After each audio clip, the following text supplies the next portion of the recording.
Good morning. I'm Muriel Bowser, the Mayor of Washington, D.C. We are located in the beautiful Martin Luther King Library in Washington, D.C. And I'm joined by members of my executive team. We have just finished our annual presentation to the council on the district's 28th balanced budget, which is just under $20 billion and includes investments in the district's priorities.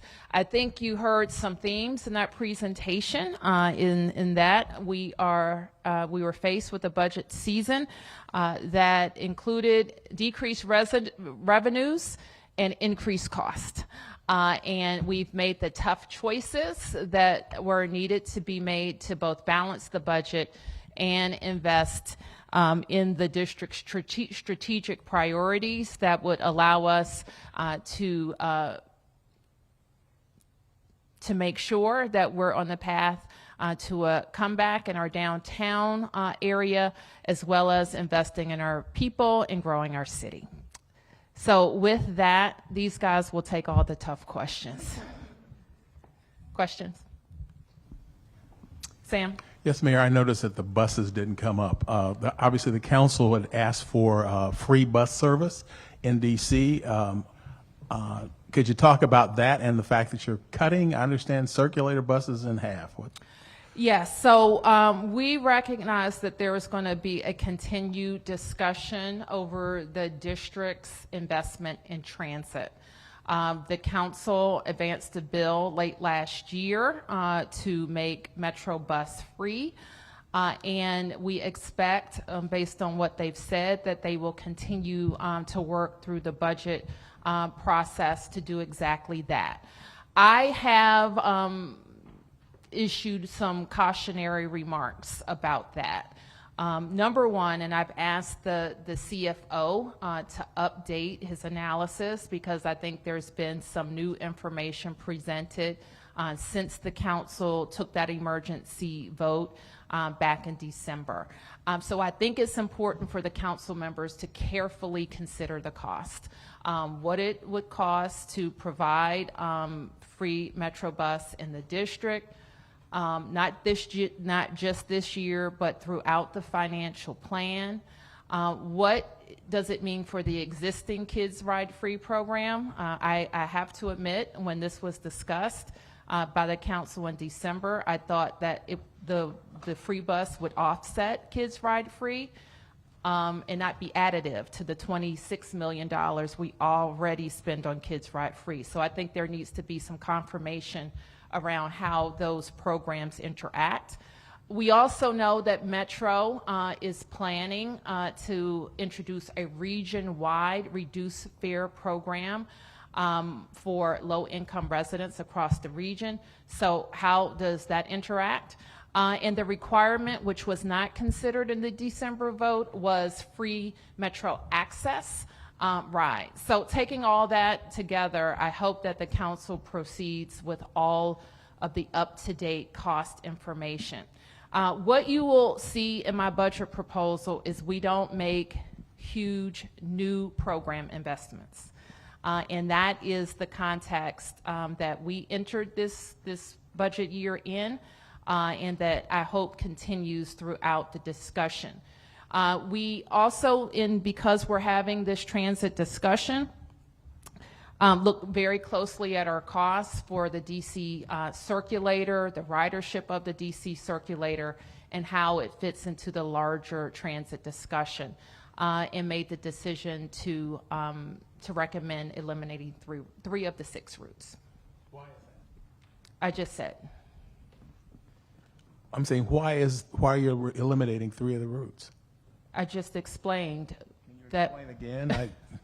Well, I could, Sam, but it may be helpful. Kevin, why don't you just walk through again the kind of the transit decisions that we need to make? Thank you. So when we looked at the issue, we did look at throughout the budget where are there opportunities to be able to reallocate funding where the funding may not be getting the return that would justify keeping it. So I worked at the DC Department of Transportation 20 years ago when circulator services started. The original line was Union Station to Georgetown, which is one of the 3 lines that will still be in place. Running a bus service is a much less expensive endeavor than it is now. So now we have a third-party company that provides the management of the service. The labor costs have increased substantially, and because of the need for electrification, if you run a bus service, you also have to buy electric buses, you have to have charging stations, you have to change how you do maintenance. So keeping the 6 routes, expanding it, which had been a discussion as well, would have required us to add substantial amounts to our recurring budget to cover the operating cost annually. And we also would have had to put over $100 million into the capital budget to make sure we built out the electrification infrastructure and the maintenance infrastructure to be able to sustain the program. We looked at all of that, tens of millions more annually for operating, over $100 million in capital, knowing that many of the routes have relatively low ridership compared to WMATA bus routes. The decision was made to reduce 3 of the routes. Mr. City Administrator, can I follow up on that and just ask, will any of the current employees with the circulator lose their jobs because of these cuts? I don't know enough about the bench depth of the existing operation to know the ripple effect it will have on filled positions. Well, are those DC government employees or are those? They're not DC government employees. So it is possible people are going to lose their jobs because of these budget cuts. It is possible, but WMATA, probably the most in-demand profession to have right now is a licensed CDL driver. WMATA has an enormous number of vacancies for bus drivers. So to the extent that there are losses of filled positions, there's also many opportunities, including at WMATA, to be able to pick them up. Madam Mayor, I'm wondering about the DC Crime Lab. Seeing in the budget that slashing staff at the lab by more than 58%, transferring 82 FTEs from crime sciences to DC Police, and 31 FTEs to the Public Health Crime Lab. I understand, obviously, very well that the DFS has not been used for 2 years, essentially, because it's been unaccredited. Is part of this because of that, you have to use what you got, or is it you're losing faith that DFS will actually regain accreditation? No, I'm not losing faith, but we are recommending with this budget to change some of the structure of the work that DFS does. I'm going to ask the city administrator to explain. I think I would frame these changes as allowing DFS to focus on their core work and getting back to accreditation for the scientific work around looking at evidence collected at crime scenes. Crime scene investigations, which is not part of the core scientific forensic lab, came from MPD to DFS a few years ago. Even since that transfer in, MPD has always had to supplement their staffing level, often with trained or reserve officers, to be able to supplement the staff available to collect crime scenes. That's going back to MPD, which is where it had been until a few years ago. And the Public Health Lab is going to be part of DC Health. This will allow the crime lab to focus squarely on getting accreditation back and being able to do the core work that's reflective of what every other forensic lab in the country does, which is the core work of testing evidence. How does the budget help advance affordable housing goals, the 2025 mark? And I'm asking because speaking about the downtown investment with the inclusionary zoning, it seems like with the overtures being made to developers, there may not be opportunities for, to meet that goal. And I'm speaking because there were proposals made to purchase buildings to create affordable housing in those units. With that, how close are we to meeting these goals given, the situation that the budget was in? Thank you for the question. My name is Jenny Reed, and I am Mayor Bowser's Director of the Office of Budget and Performance Management. We continue to make investments in affordable housing in this year's budget. They are not as high as we wanted them to be given the financial circumstances, but there's a new $100 million invested in the Housing Production Trust Fund. We continue investments in our local rent supplement program vouchers that are needed to make some of that housing that the Housing Production Trust Fund produces affordable to very, very low income residents. We are investing in the rehabbing of the public housing stock and making more of those units online.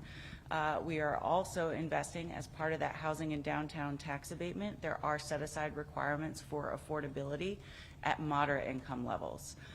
We have two goals. One is to create additional 36,000 units by 2025, 12,000 of them affordable.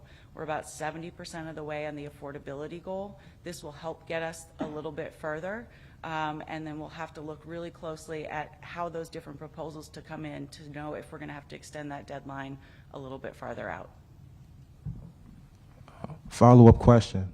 But as far as the inclusionary zoning, isn't there some limitation with that in terms of meeting the goal? You know, just given the fact that some people might qualify, even though as expensive as it is to live in DC, you know, all of us to some degree are housing insecure. So in speaking with residents in my job, sometimes, you know, with expenses, it just doesn't quite match up, you know, which is why I'm asking the question, because from what I understand, inclusionary zoning doesn't quite allow everybody who's housing insecure to get affordable housing.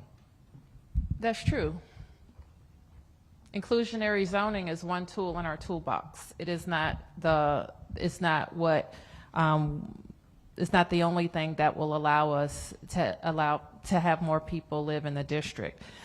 In part of our strategic plan, our 5-year plan, and our comeback plan, which we have dubbed it, is to focus how we increase the incomes of DC residents, especially Black Washingtonians, and that is our goal. I announced earlier that for the first time since I've been mayor, we have unemployment numbers in the district in Ward 7 and 8 that are below 2 digits. So we were over 10% unemployment in Ward 7 and 8. Definitely Ward 8, I think Ward 7 when I became mayor, and now we're below. There's really no better time to get a good paying job in Washington, D.C.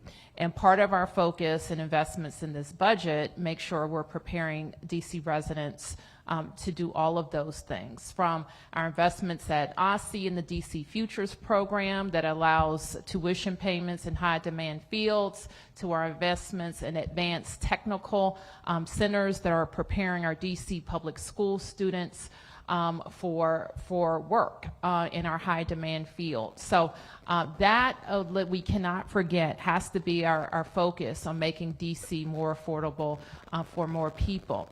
We're also very focused on making sure every neighborhood in Washington, D.C. has the type of amenities to attract more D.C. residents. Keep in mind that our overarching goal is 15,000 new residents in the downtown and 25,000 more, or is it 35,000 more citywide as part of our 5-year plan. So we can continue to focus on those things. Regarding the addition of speed cameras and, oh, I'm sorry. I'm sorry, I didn't see where you were coming from. No, that's okay. I should have stood. Regarding the addition of the speed cameras and the amount of money that you all expect to generate, I think $580 million annually. Over the plan. Over the plan, which is 5 years. Oh, 4 years. 4 years or 5 years? I'm sorry. 4 years. 4 years. Okay, sorry about that. 4 years. I'm sure you hear frustration about the number of speed cameras there are already. You could interpret this as a way of you all trying to fill this shortfall by, you know, putting that cost on the backs of commuters. What do you say to people who think we don't need more speed cameras and that this is a frustrating way to generate revenue in the District of Columbia? Two things. What I hear most is that people are tired of reckless driving and people needlessly dying on our streets. I also hear that, Bowser, you got to do more for traffic fatalities. That's what I hear. What I know in doing this for a number of years now, that from Ward 8 to Ward 3 and every place in between, there's too much speeding and reckless driving. I also know that our ATM enforcement has shown benefits over the years that we've been involved in it. And I also know that the advance towards these deployment of speed cameras happened 2 years ago, not this year. But now we are getting to the actual deployment of those cameras, and the revenue that they generate has to be recognized. I hope we don't collect anything from the cameras, because you know what that would mean? People aren't driving recklessly, aren't running red lights, they're staying out of bus lanes, they're not running stop signs, and people can get across the district more safely. And if that is realized, then we'll also realize reductions in revenue in the remainder of the financial plan. And just to follow up on that, I know there was a discussion of a task force and a possible kind of Yes. sliding scale. Can you just talk about that process, what that conversation's been like, what that might look like? Sure. There are rightly questions about how ticket enforcement or ATN enforcement affects behavior, and also how flat fees affect people of different incomes differently. And quite candidly, if they affect Black and brown communities more dramatically than other communities. And so we want that task force to address those issues so that we have the most effective policies possible. Yep. I'm going to go ask a comment up on the cameras. What a lot of people are concerned about is the enforcement. You acknowledge that 70% or 30% go unpaid of these tickets. But you know what we're seeing most recently is we see somebody who had $12,000, more than 40 outstanding tickets over more than a year, and there seems to have been no actions taken against that driver, and that driver killed 3 people. So that's, you know, so that's certainly not making the street safer. So what do you say, regardless of the revenue stream, just the safety component, what will you do to enforce these traffic cameras and actually collect the money and hold these people? I think you called them, I can't remember your phrase the other day when you talked about these repeat offenders, but holding them accountable rather than just allowing, particularly the out-of-state, where there's no reciprocity, to just rack up ticket after ticket after ticket with no consequences. Mark, I think there's work to do, and I think we have to find the most effective way to do that work and enforce it, and the right people to enforce that work. And we're gonna keep working at it to do it. So, do we want people to have $12,000 worth of tickets? No. Might we have been able to put a boot on their car? Possibly. Could we have impounded their car? Possibly. Could their driver's license be revoked? You know, I don't even know all the ways that happens. But I still know that a scofflaw, which I would consider that person a reckless driver and a scofflaw, if they are intent on driving recklessly, they probably will find a way. So let's focus. We're very focused on how we are making the program work for most people, and I think 70% payment rate is not bad. But we also have to figure out how we address the scofflaws. Mayor Bowser, your budget proposal calls for abolishing the Criminal Code Commission in fiscal '24. Can you talk about the rationale behind that? Well, the Criminal Code Commission has finished its work and made its recommendations to the council. Right. Is the city, wouldn't they be involved in the construction of a new criminal code proposal? I think that remains to be determined. Determined when? I don't know when it's going to be determined. We recommend, and they've had many, many years of work, they made recommendations to the council. So I don't know what other work they need to do. The council and the mayor are the policymakers for the city, and so I believe that work remains among the 14 of us. Okay, so you aren't planning the rest of this fiscal year, or even next fiscal year, to introduce a new set of proposals around this? You had introduced your own proposals to improve I didn't what the say council that. did. I said that the work of the Criminal Code Review Commission, in my view, is done. They submitted their report to the council. They were established to work on a report and a set of recommendations for the council, and they've done that. Jumping into something that came up at the breakfast with Councilmember White and Councilmember Nadeau, the spending on Ewrap, the budget is $8 million. It's, it's now currently 43 or so, and it's already been spent through. you know, how do you justify that level of reduction? Kind of like, I mean, rents are still going up, people are still in need. So how is $8 million going to be sufficient given the $43 million that's already been spent for the current year? Well, we look at the needs in the city, especially related when those increases were made to Ewrap. We were in a pandemic. People were not vaccinated. There wasn't a safe and effective vaccine, and people couldn't go to work. Those circumstances have changed. I had a question about HPTF. My understanding is that at the end of 2022, there was something like $220 million in excess revenue. You know, that was going to flow, you know, half to HPTF, half to PAYGO. Now the number you get to is $100 million for this budget. I'm just kind of curious what accounts for that difference. Can you give me that again? And I'm going to ask Jenny to come up. I'm sorry. No worries.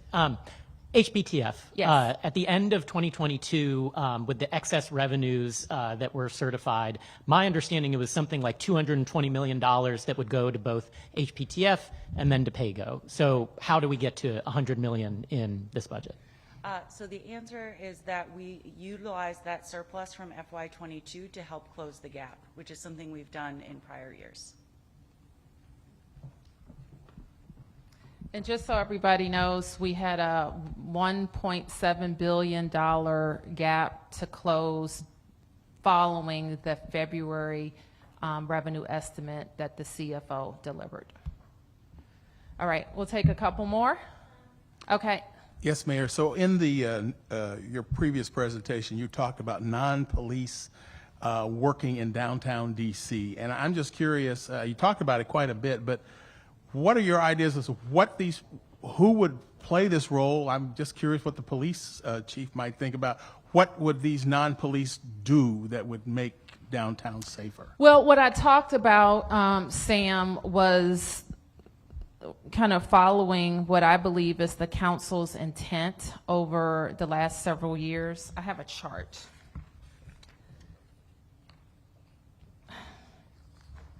Which apparently I can't find anything this morning. But anyway, it's in here. Okay, give me 1 second.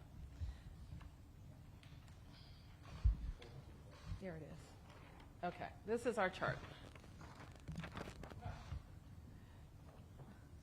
And so you can see the number of sworn officers that have gone down since 2020. And that is the year we couldn't hire. So we have fewer police officers and declining. And the question was, I believe earlier, how can we get more police? How can we respond to the business community's request for more police in the downtown? And my response was, how can we have more public safety presence that doesn't include police, more police, because we just don't have the numbers to have special units. That's not to say, and I'm going to ask the chief to come up, that we don't have police presence in the downtown, because we certainly do. But to have enhanced presence, I believe that everybody plays a role, including our non-police officials in the district, like the ones that serve on our nightlife task forces, but also we have a lot of private security presence, and we have bids, which part of that private security presence that include ambassadors. So we have a lot of people, some of them in uniform, some of them in some of our other programs or in other government agencies that are going to help enhance presence in our downtown. So if I could just have the police chief talk about deployment strategies in the downtown and working with our other partners on presence. Thank you, Madam Mayor. Good afternoon. I think it's afternoon. But Sam, so to your question, you know, you've heard me talk a lot about public safety just really not being solely a police issue. It's really all hands involved in the space of public safety. And I think the mayor just hit on it a couple of seconds ago when she talked about our nightlife task force and what we believe to be really the future in this space. And it is the deployment of government resources, not just police, but as an add-on to police to get that visible presence. So for example, we have ticket writers who write tickets in communities in downtown.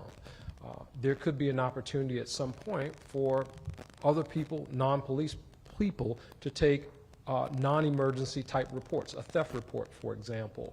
So looking really at other ways that we can increase our government footprint, but beyond the government footprint, bringing in our partners from the private sector space, ambassadors, et cetera, really folks focused in on being visible and present in these communities where we don't have the police officers. Now, to the mayor's point, do we deploy police officers to the downtown areas? And absolutely we do, but we don't have the number, I guess, that people would expect to see, as the mayor chart indicates. We don't have the officers that we had back in 2020. So what do? We don't just throw up our hands. I think this is an opportunity to look at other DC residents, potentially, to be hired in this space, to do the non-police functions. For example, we have security guards without weapons. They go and check alarms, as an example. They go and check alarms, and if the door's not broken and it's something running around that caused the alarm to go off, that doesn't require a police officer to respond. So it's really just trying to think creatively, other ways that we can do business and still make sure that our communities feel safe. Chief Boyer, Mike. Yeah. Could you update us on Alabama Avenue, please? Yeah, so we had a shooting last night around 9 o'clock, just after 9 o'clock p.m., where we had two young men, one 16, one 15, who were on a motorbike in the 2200 block of Alabama Avenue Southeast. We know so far that there were some individuals who were in a vehicle. They at some point observed these two young men on the motorbike, abruptly stopped, got out of the vehicle, fire shots striking these two young men, unfortunately fatally killing one of the young men. We believe that vehicle left the scene. We believe that we've located that vehicle later on that night. It was burned at a location in the District of Columbia. So obviously forensically we're going through that. That's the information that we have as of this morning. Obviously if we have any images or anything like that we're going to release to the community, we're going through combing for video today, checking metro buses that were in the area, that kind of thing, to be able to provide any video that might be helpful in this investigation.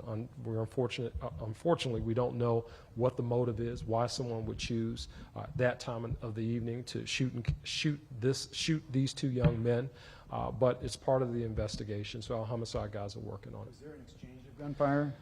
I don't believe it was an exchange. Again, this is very preliminary, Mark, but as of this morning, I don't believe that there was an exchange of gunfire, or definitely not from the young men who were shot. Do you know were they targeted, the two on the motor? Oh, we definitely believe that the two young men were targeted, and that's very unfortunate. I have a budget question for the chief. Hi. Wondering, I heard that you got all of your staffing needs met. What does that mean from a numbers standpoint? And can you explain if any of your requests were based on the fact that you are now helping out Metro with security?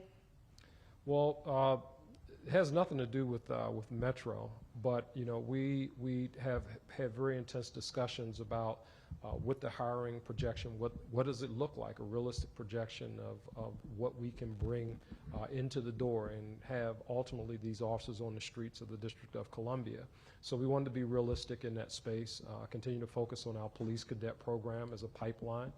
I'm very happy with what I'm seeing there. We have over 125 DC residents, the majority from Ward 7 and 8, kids that are in our police cadet pipeline that ultimately will become police officers here in the District of Columbia. So, as the mayor mentioned, here's her chart. I mean, this is a real number, and while we have people who we want police presence. I was at a community meeting last night. I was at the Restaurant Association yesterday talking with folks, and they certainly want to see the police presence, but we want to be very realistic about what that will look like as we move into the future. Off-topic question for the chief. Yeah, go ahead. What's the conversation around police training to prevent situations where arrests don't lead to convictions? The conversation around police training, well, there's a lot of things that go into that. It's not just about police training. Sometimes it's, for example, you have a person who gets robbed right outside of the library by a guy who's masked up with, with a COVID mask, and the witness can't identify him. That doesn't have anything to do with police training. We just have a person who's unable to identify who the suspect is in that case. So while we may make an arrest in that case, and the case doesn't get prosecuted, again, nothing to do with police training. It's really just the facts of the case. If you're talking like specifically about something like, for example, around a Fourth Amendment issue or something, like an officer, his search was not the best search, or the prosecutors don't want to move forward with a case because of a search or something like that. Those are things that we constantly train on.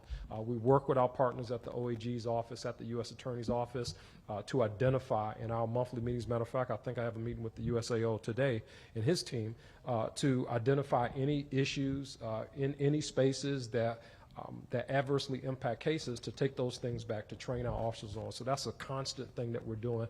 But I would not, I think it would be an error to narrowly focus on police training or some issue with police training to say that's why cases are not being prosecuted.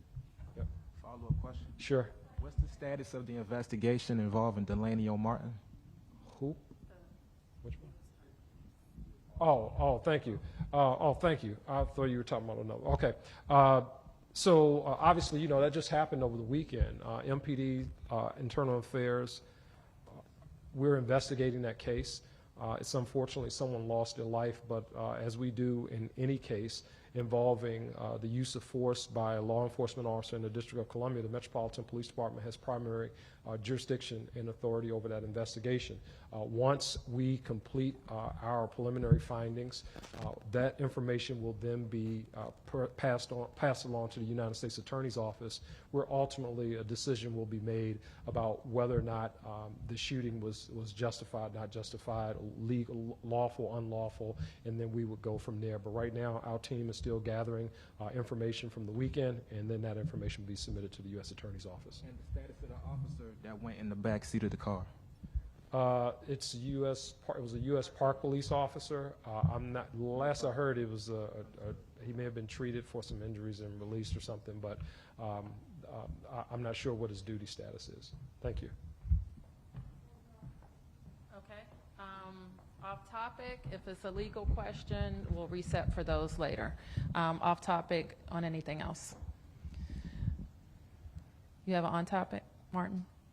Yeah. Okay, I see you shaking your head, so I'm not sure where you want to go with that. Go ahead. On the budget. So you heard, again, some council members concerned about this $578 million of revenue expected revenue from the traffic cameras, the fact that you guys are proposing a change to the law so it no longer goes just to Vision Zero projects. Let's say the council decides that they want it all to go to Vision Zero projects. How does that impact the rest of the budget? Like, what's the impact? About $578 million, less the other investments that we already have in Vision Zero. Does that answer your question? So this is how it works, and I'm going to use this as a quick primer on how the budget works. We, based on the CFO's revenue estimates and on our own costs, we propose a balanced budget to the council. That is my charter authority. The council then has 70 days by statute. They will hold public hearings, and they have the charter authority to approve or amend my proposal. So that's the stage that we're in now. And every year there's some changes. And the thing that I hope that you recognize from our proposal is we're focused on the fiscal stability of the district, and we think that we have made very sound approaches to help bring us out of the pandemic, to grow our population, to invest in our people, and to continue to attract businesses and residents to the district. That's the long-term stability. We've had to make some tough choices here. They impact vacant positions. They impact what we think are some programs and services that have been underperforming and redirects those programs and services. We continue to make very robust investments in our facilities, which we know have been a part of the 15-year renaissance of Washington, D.C., and we know it's important to continue to make those investments in schools, in parks and recreation, in new parks and services, and also in new destinations and activities that will allow us to recreate the vibrancy of our city. We also have a focus on the basics, and this is a message that my cabinet wants me to deliver loud and clear. We have to be good at the basics. And so some of the emphasis that you saw on facilities, what we call small capital repairs, is making sure that we have what we need in terms of our buildings and our ability to make sure that we're delivering for the people of the District of Columbia. What you will also see is from us scant new spending proposals. So we've had to true up because of inflation some programs that I committed to, or the council is committed to make sure we can deliver them, but we have very few things that are new. One of them is my after-school DC that will allow us to really focus on our parents and families in DC, which are going to be a huge part of how we grow our population. And so one of those programs is my after-school DC. We also expand the eligibility for a child care subsidy, which will allow more than 2,000 more DC families to qualify for subsidized child care. So those things are hugely important to how we grow. So the figure that you referred to, Martin, is part of other looks across our budget to make sure we're balancing, but not having to cut deep into the programs and services that everyone cares about. Thank you, everybody. I'm sorry, Mayor, I Yep. have one question off topic. Getting to the deputy mayor, the former deputy mayor. We're going to handle those later. I'm going to come back to the podium. Oh, you are? Okay. Yeah, we'll reset and handle those in a minute. All right, thank you, everybody.